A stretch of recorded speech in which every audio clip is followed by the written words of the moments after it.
Bonjour, je vous partage ma réflexion avec le texte de Luc, chapitre 3, versets 1 à 5. J'ai retranscrit le texte sous cette page pour une meilleure compréhension.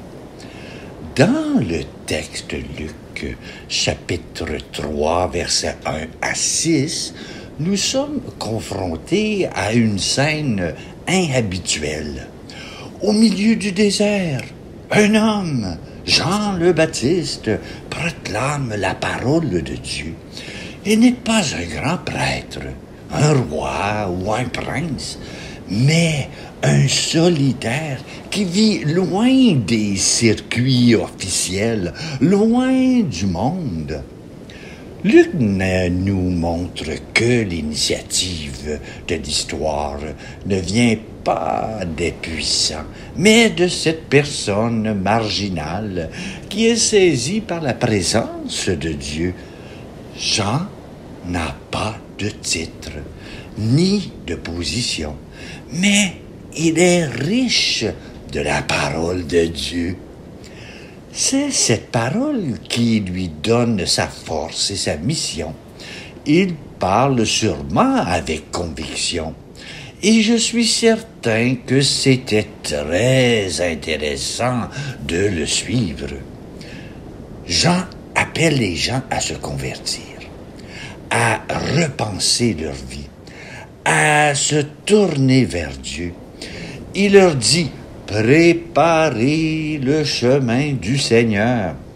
C'est un appel à la pénitence, à la rupture avec les habitudes de vie qui ne sont pas conformes à la volonté de Dieu. On en a tous de ces habitudes dans notre vie.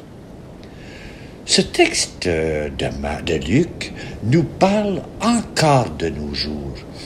Nous sommes peut-être comme les gens du désert, éloignés de Dieu, prisonniers de nos habitudes et de nos peurs.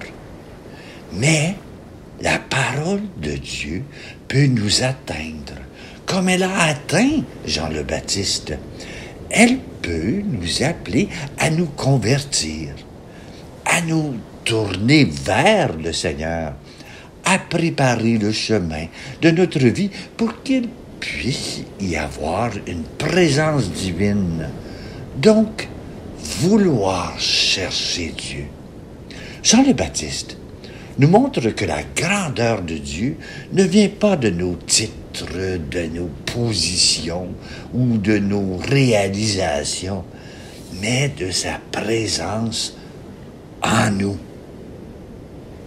Il nous invite à nous détacher de nos préoccupations et de nos ambitions pour nous tourner vers celui qui est la source de tout être et de tout avoir.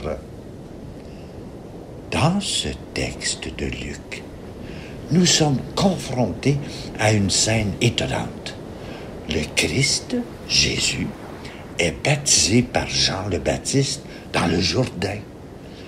Comme je disais, cette scène nous invite à réfléchir à la nature de la relation entre Dieu et l'homme. Luc nous dit que tout le peuple venait se faire baptiser, mais que Jésus, lui, était envahi par l'Esprit Saint, tandis que le ciel s'ouvrait et qu'une voix divine déclara: « Tu es mon Fils, mon amour. En toi j'ai mis toute mon affection. » Cette scène nous montre que Dieu a choisi de se rapprocher de Jésus, de le reconnaître comme son Fils. Comment pouvons-nous comprendre cela? Pourquoi Dieu se rapproche-t-il de Jésus et non de nous? La réponse se retrouve dans la nature même de l'humanité. Nous sommes créés à l'image de Dieu. Mais nous avons perdu cette image en raison du péché. Nous sommes éloignés de Dieu et nous avons besoin d'une nouvelle proximité. Jésus, en tant que Fils de Dieu, est la réconciliation entre Dieu et l'homme. Il est l'homme parfait qui a accepté la volonté de Dieu et qui a vécu en harmonie avec elle. C'est pourquoi Dieu peut se rapprocher de lui, car il est l'expression parfaite de la nature divine. Dans le texte de Luc, il nous invite à nous poser des questions. Qu'est-ce qui guide ma vie? Est-ce la présence de Dieu ou mes propres intérêts? Qu'est-ce que je peux faire pour préparer le chemin du Seigneur dans ma vie? Ce sont de bonnes questions, n'est-ce pas? Pour grandir dans sa foi.